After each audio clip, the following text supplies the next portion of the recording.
Hello again from the forge. Well, usually we do knife-related projects, but I also make little art projects like horseshoe hearts and wall hooks and things like that. Mantle hangers to hang on your mantle for your Christmas stockings. So that's a big item this time of year. Today we're going to be making something a little bit different. For those folks that like primitive styles of fire starting, I'm going to be making a steel flint striker to strike your spark to start your fire. Starting material is going to be just a little piece of 1084 high carbon, just a little offcut from something else. And we're going to forge it out, harden it up, and see what we can do. All right, going to start out just kind of evening this thing up because it was such an odd shape. And I can tell you right now, these are not the right tongs. I'm probably going to drop this thing 1,000 times. I haven't done one of these in a while. I had some tongs that I made just for doing these, and well, I broke them, or no, I didn't break them. I repurposed them for something else. Anyway, drawing that down to a point. And since I don't do these very often anymore, I've never remade myself a set of tongs, so we'll struggle through. Gonna isolate it right about there. Now we're gonna isolate that bit. And the bit that's hanging over the edge of the anvil is actually going to be the striking face for this striker.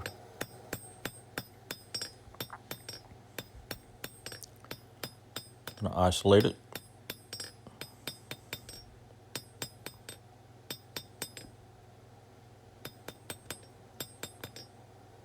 It's getting there. Yeah. Straighten the face out a little bit. Oh, there's the first time I've dropped it. And I'm sure this won't be the only time. Get it hot again. Even out the striking face again. Well, see, there we go again. Warm it up, and we're going to start drawing out the piece that we had isolated off. Number 3, drop forged again.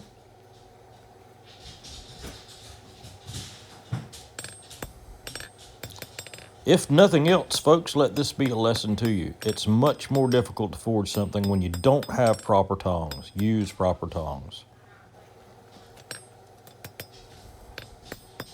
I'm using the edge of the anvil as a fuller to help me draw this out a little faster. All I'm trying to do is draw out a long tapered tang here. Trying to keep my width fairly even, pretty much the same as the parent stock, and just draw out for length.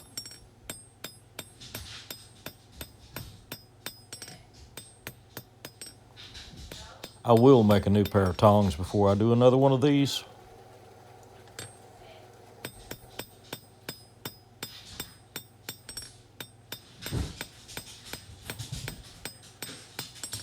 And if you hear something that sounds like a herd of cattle in the background, it's one of my dogs running around the house.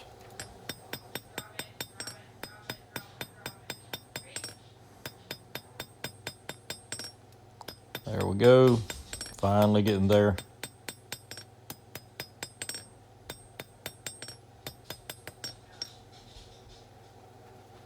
Yep. Now we're going to knock a little curl on the end and just start a scroll. I'll end up finishing this scroll with the scrolling pliers or scrolling tongs, because I want kind of a long scroll, and I just don't want to fiddle around with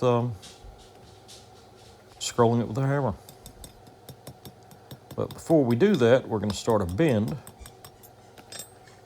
There we go, on the floor again. Proper tongs, folks, proper tongs.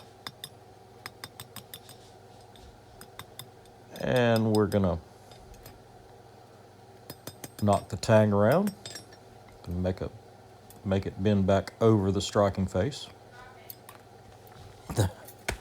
I just dropped it again. There we go.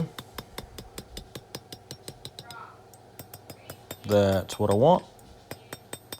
See, I've got some extra stock sticking over so I can make a nice big scroll there over the striking face to give you something to really hang on to.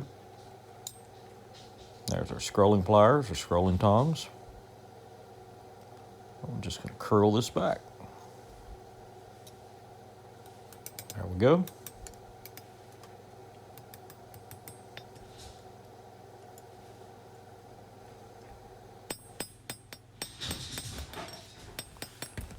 And we'll warm it up one more time and close it up. Now after this, I'll run this striker through 3 normalization cycles just like a blade, and then I'll harden it. And this is one of the few things I harden in water. And you can see I'm just dipping the face into the water. I just want just the very edge hardened. I'm going to leave everything else soft, just harden the very edge. Now the purpose is when you strike one of these against flint, it shaves off a little red hot piece of steel, and that's your spark to start your fire. There we go, let a little residual heat come back into it and temper it a little bit.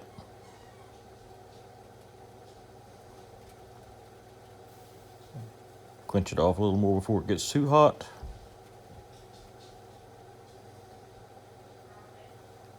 And we're pretty much down below critical.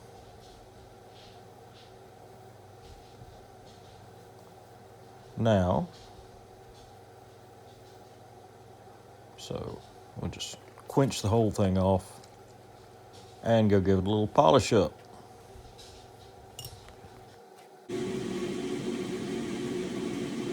All right, we're done with that little project.